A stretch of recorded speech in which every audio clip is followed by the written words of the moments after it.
Last night, I had a Facebook friend, a member of my group's Sola Scriptura. She posted a fairly lengthy series of sermons on by a famed pastor on the creation account, primarily Genesis chapter 1 through 3. And so, with that fresh on my mind, I feel the need to go about and likewise take you through the creation account. What's going on, everybody? My name is Christopher Axon of Sola Scriptura. Back with another video. If you're familiar with the creation story, and I hope that you are, everyone in my listening audience, it entails of the 6-day creation for the universe, the cosmos, the heavens, and to when God separated the firmament from the firmament, which became, which is the separation of the waters, which became the heavens, and then divided the land, and then divided the seas, and produced vegetation. Well, first produced the lights, the sun and the moon to govern the day and the night, respectively, and then focus on the earth, on our planet Earth, produces vegetation, trees, and things, and then goes on the next day to produce the cattle and the creeping things, the fowls of the air and beasts of the field, until day 6. Day 6, it's a lot of importance because mankind was created on day 6. But zero in with me, focus in with me on chapter 2, verses. Let's see. No, sorry about that. On chapter 1, verses 26, the creation of man. And Elohim said, "Let us make man in our image." I'm going to be using extra emphasis on certain words, so bear with me. After our likeness, and let them have dominion over the fish of the sea, and over the fowl of the air, over the cattle, and over all the earth, and over every creeping thing that creepeth upon the earth. Verse 27. So Elohim created man in his own image. In the image of Elohim created he him, male and female. Created he them. And God blessed them. And Elohim said unto them, "Be fruitful and multiply and replenish the earth." I'll start right there. It's interesting to note, should be, in those extra emphasis that I put in my words, in our image, in our likeness, is that mankind is unlike any beast of the field, any fowl of the air, any fish of the sea, any sea creature, is beyond even any celestial body in the atmosphere. Mankind was created in the image of God. That's an intimate relationship. What's the ending? What's the very purpose of man? To glorify God, soli Deo Gloria. The very purpose of mankind is stated literally right there in the verses that I read, the 2 verses. We were created in his image to worship him. But fast forward some 6,000 years, and what are we doing? Let's take it back. No, scale it back. To the days of Noah, to the time of Noah. The earth was so polluted, so saturated with sin ever since the fall of man in chapter 3, Genesis chapter 3, that went through Adam. The world was so polluted is saturated with sin and carnality and paganism and just filth. Is the flood, a cataclysmic flood was the solution. And ever since, with the Tower of Babel, and through all the empires, all the great civilizations of Babylon, Assyria, Rome, well, Greece, Rome, to 2,000 years after Rome is now the United States and the Western world. And what are we doing? It's just like in the days of Noah. Mankind today, I gotta call out those people who look like me, because it makes such a big deal about it. So those who look like me, what are we doing? We're producing music, degrading women, those who were created in the very image of God. We're degrading them, calling them, female dolls and garden tools. There's so much violence, killing, murder, death, rape, incest, abortion is going on, and right here in the United States, all over the Western world, all over the globe. Humanity is killing itself, killing ourselves, and then going about and acting so proud of the very disease of sin that we're saturated in, that our inner being has been polluted in. This is total depravity. This is the total depravity of mankind.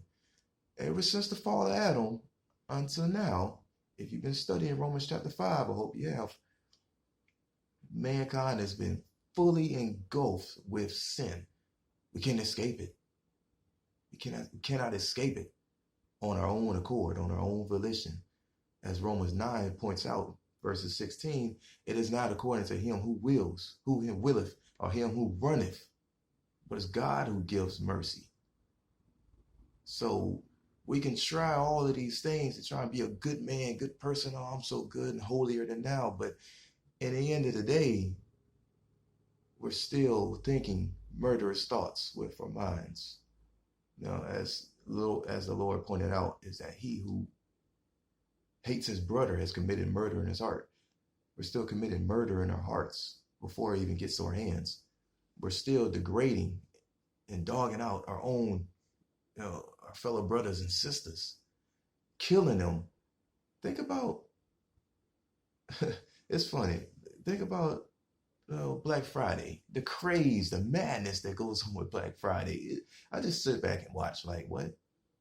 People just rushing to Best Buy and buying up this 60 or 80 inch screen TV, LCD, whatever, all them letters I don't even care to figure out. Rushing to them, trampling over people. There's news stories about this in Chicago. As soon as the newest, freshest pair of J's comes out, people are being trampled at the stores of Foot Locker and come on, man. Come on. Why? Because deep down, rooted within us, is that pride. It's the me first attitude. I got to get mine, and everyone else is just insignificant peons in my world. What? Come on. People is what is, again, what is abortion? What is the sin of homosexuality and transgenderism?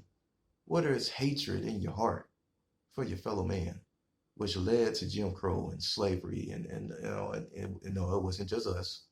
It was Jews and Greeks and all of them, as well as Christian, Japanese and Chinese and Irish. They went through slavery. The Middle East went through slavery. Muslims are still enslaving people to this day. So the slave trade is still going on. So kill that noise. So thinking that only the black man was the only one who suffered. Stop that. So all of this going on, adultery, polygamy, again, incest, rape, rampant murders, and which leads into the very destruction, the very decay of what is going on around us. As Christ pointed out in Matthew chapter 24, about the rumors, the wars and rumors of wars, famine and pestilence, and things of this matter, earthquakes in various places. And why is all this happening? Because the earth has, ever since the fall of man through Adam, the earth as us was polluted with this very stain, this very stench of sin. I look at myself. I don't look at anyone. No, I don't. If I'm looking at anyone, as I'm pretty sure you might have heard, one finger pointing at everyone else, there's three pointing right back at you. So if I'm pointing my finger at someone and you condemn, I'm gonna condemn you. There's three pointing right back at me. I'm gonna look in the mirror, as I made the illustration once before, a couple weeks back to a friend.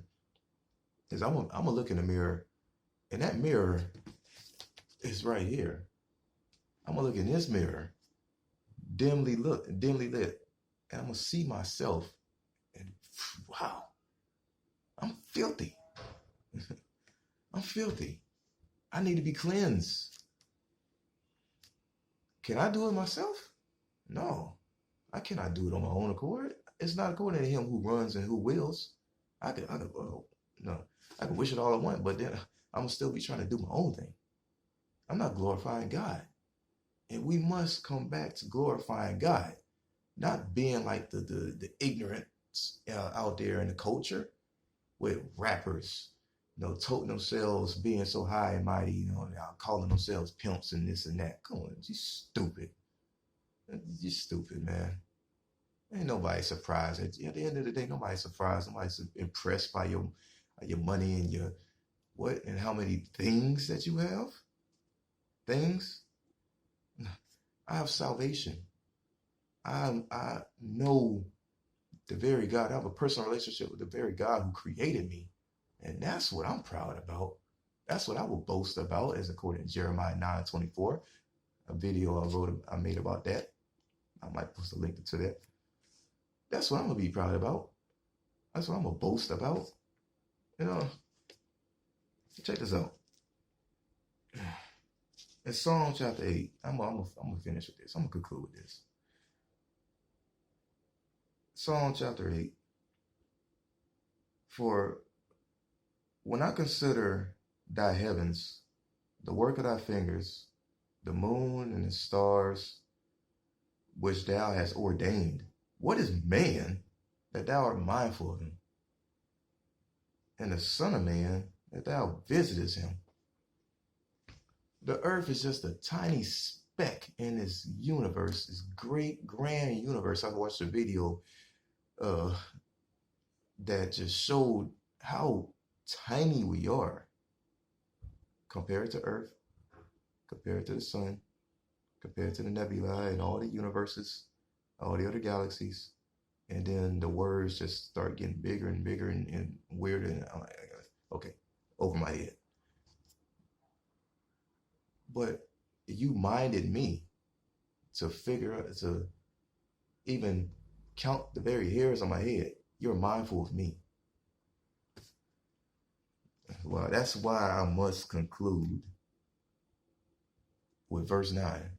O Lord, our Adonai, how excellent is thy name in all the earth. I was fearfully and wonderfully made, and therefore your name is to be fearfully and wonderfully and greatly praised. Another friend posted a quotation. I'll finish with this. If you look at the world, you'll be distressed. If you look within, you'll be depressed. But if you look at Christ, you'll be at rest. Carry 10, boom. Again, my name is Chris Ferguson, Sola Scriptura. If you like the video, definitely go ahead and click like on the bottom of the screen.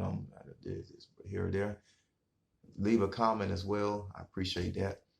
Let me know that you watched all the way to the end. I greatly appreciate it. Share with a friend that you think might benefit, be edified by this.